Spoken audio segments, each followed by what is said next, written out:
ये जो video recording डाली है परमेंद्र ने स्वामी शैलेंद्र सरस्वती की, मुझे लग रहा है ये ओशो सन्यासी हैं। जब मैं पहले भ्रमण करता था तकरीबन 20-25 वर्ष पहले, तब मुझे कुछ ओशो सन्यासी भी मिले थे। तो एक बार एक ओशो सन्यासी अपने पुराने मित्र के आश्रम में ले गया। वहाँ वो बहुत प्यार से मिले, बातचीत की, तो बड़ी प्रेम की बातें करते रहे। जब हम उठ के वापस आने लगे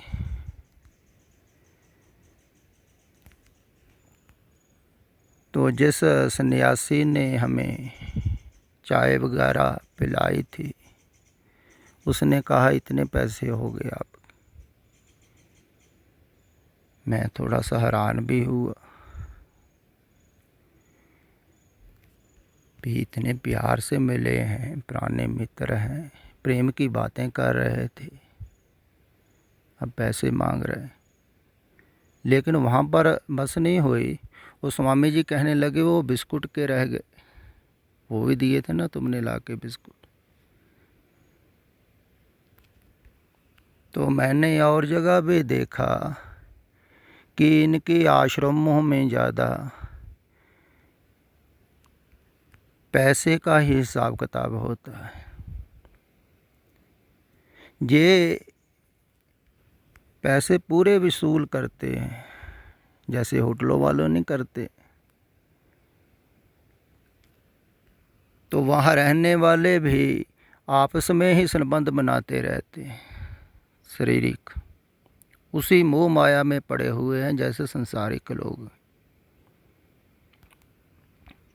तो ज़्यादातर जो रजनीश के पास रहने वाले थे साधक, उन्होंने आश्रम खोल रखे हुए,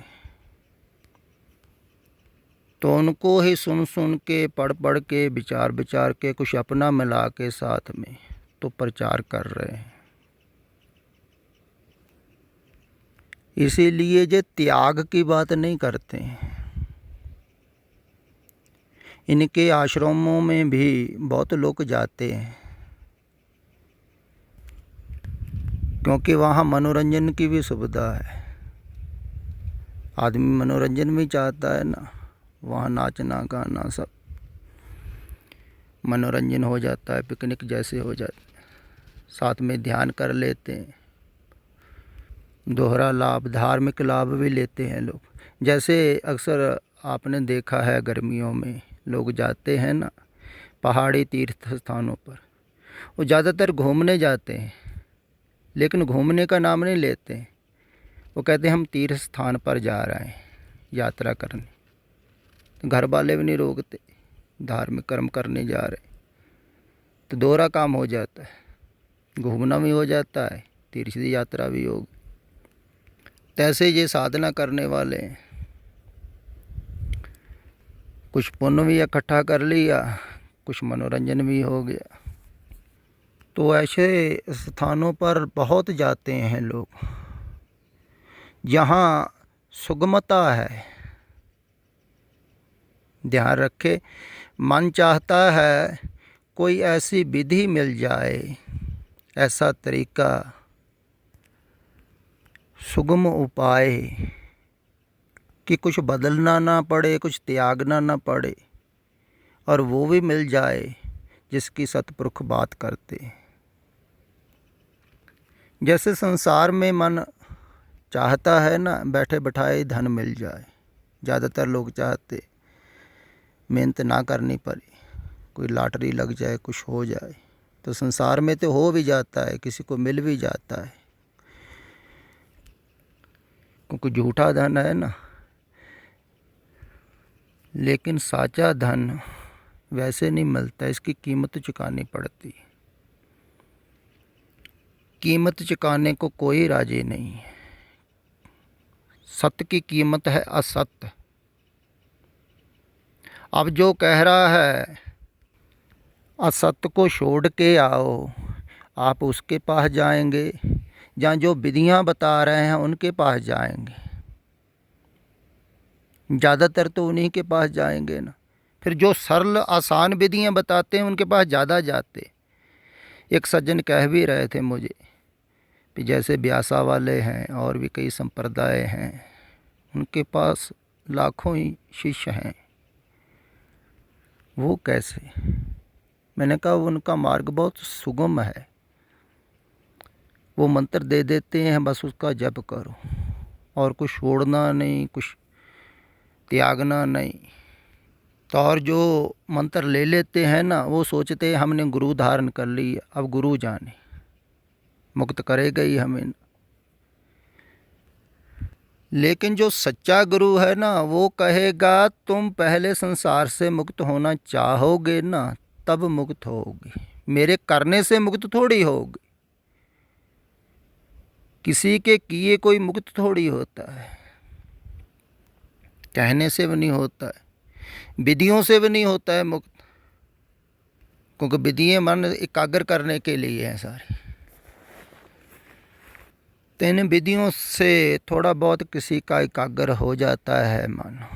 जैसे मैं पीछे कह रहा था, साविकल्प समाधि, थोड़ी सी झलक मिल जाती है मन से।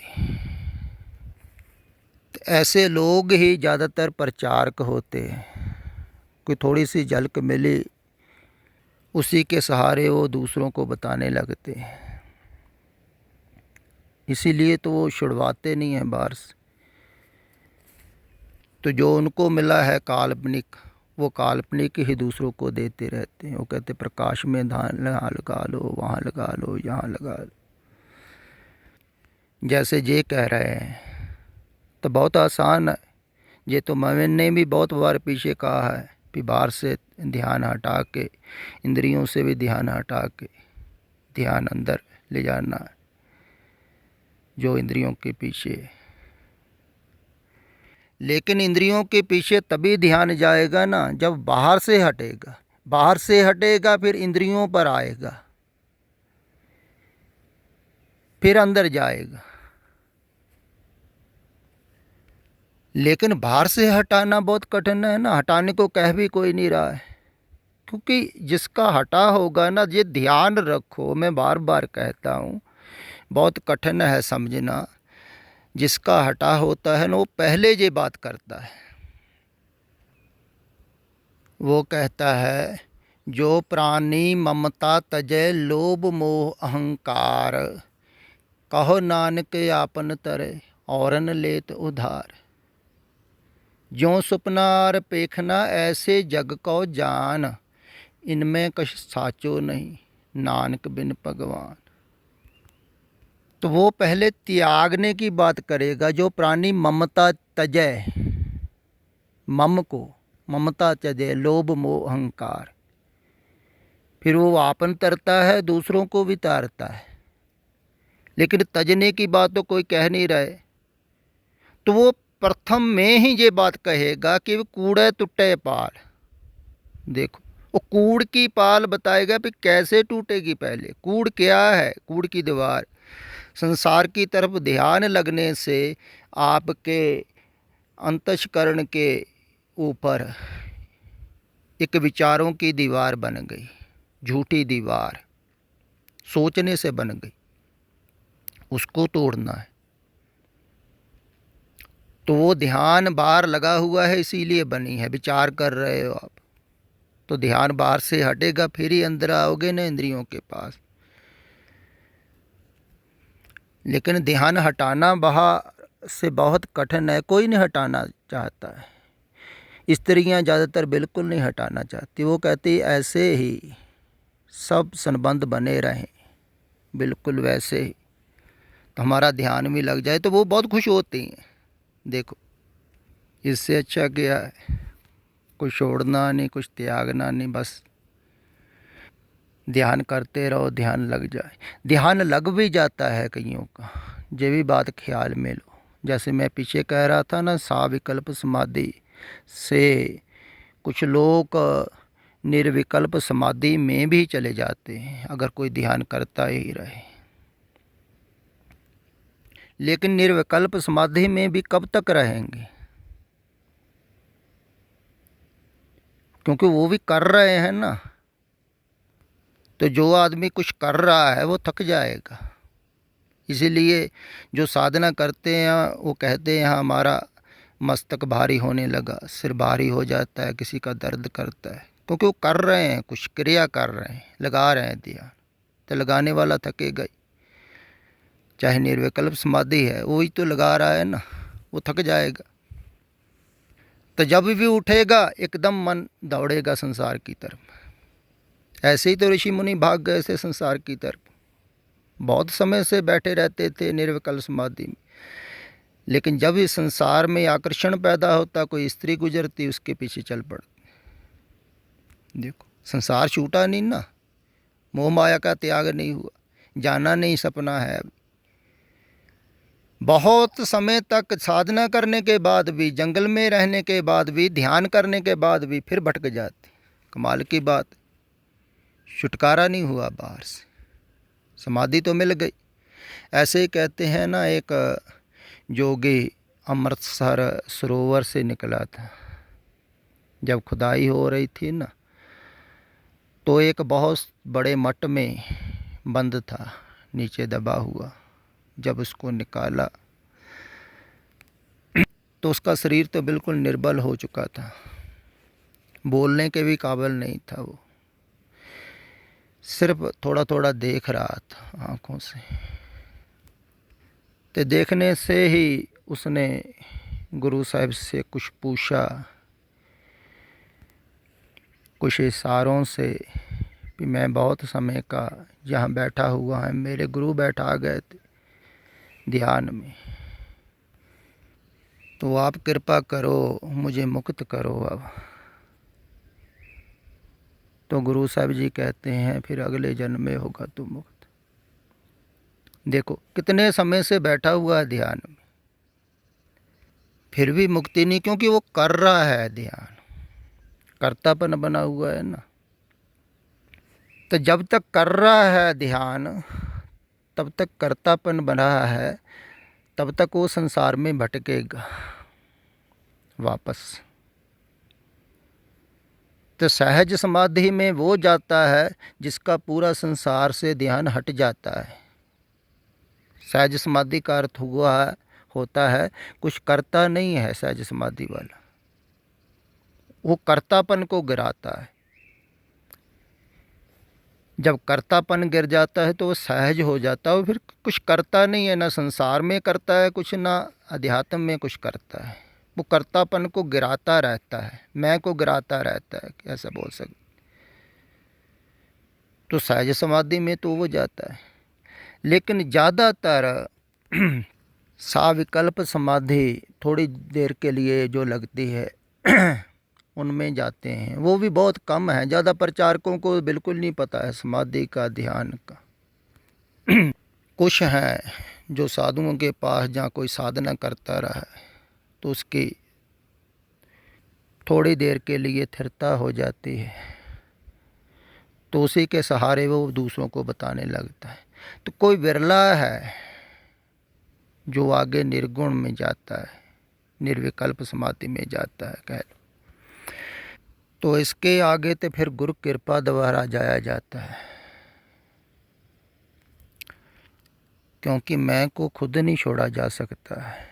कोई अगर छोड़ेगा भी, मैं खुद को छोड़ दिया, वो छोड़ने वाला बच जाता है पीछे, वो खड़ा रहता है, वो कहता है देखो मैंने सब कुछ छोड़ दिया, तो मैं तो मौजूद ही है छोड़ने वाला। जैसे बलविंदर सिंह कह रहा है पीछे कि परमिंदर कहता है कि मैं साक्षी हो गया हूँ, अगर साक्षी हो ही गए हो तो फिर इन उलझनों में क्यों पड़े होगे हो, क्यों सुन रहे हो। ये साक्षी जो हो गया है उसके लिए थोड़ी है ये जो बातें, ये बाहर जो भटक रहा है उसके लिए है जी। जो साक्षी हो जाता है जो वो ऐसी बातें थोड़ी सुनता है, उसको सुनने की क्या ज़रूरत। उसको तो अंदर से रस आने लगा, वो क्या सुनेगा बाहर से, वो ना सुनता है ना पढ़ता है कुछ।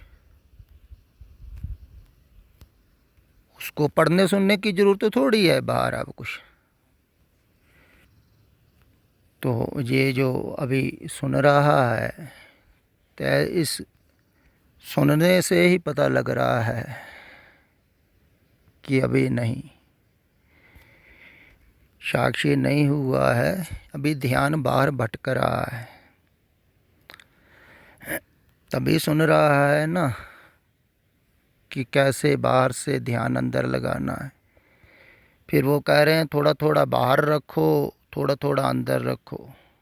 जो अंदर से बाहर को देखने वाला है आँखों से, कुछ उसमें लगाओ कुछ बाहर में लगाओ। ये बातें अच्छी लगती हैं लोगों को कि कुछ परमात्मा ने लगाओ कुछ संसार में लगाओ। परमात्मा कोई चीज़ है यार, संसार में हो जाता है भिन्न भिन्न ध्यान, क्योंकि संसार अनेक है। परमात्मा की तरफ अधूरा ध्यान थोड़ी होता है, थोड़ा उसमें लगाओ कुछ उसमें लगाओ। लेकिन ऐसा ही सोचते हैं ज़्यादा धार्मिक लोग कि थोड़ा सा अंदर लगाओ बाकी बाहर लगाओ। कहीं भी नहीं लगता, कहीं के भी नहीं होते हो, ना घर के ना घाट के, जहाँ ही भटकते हैं।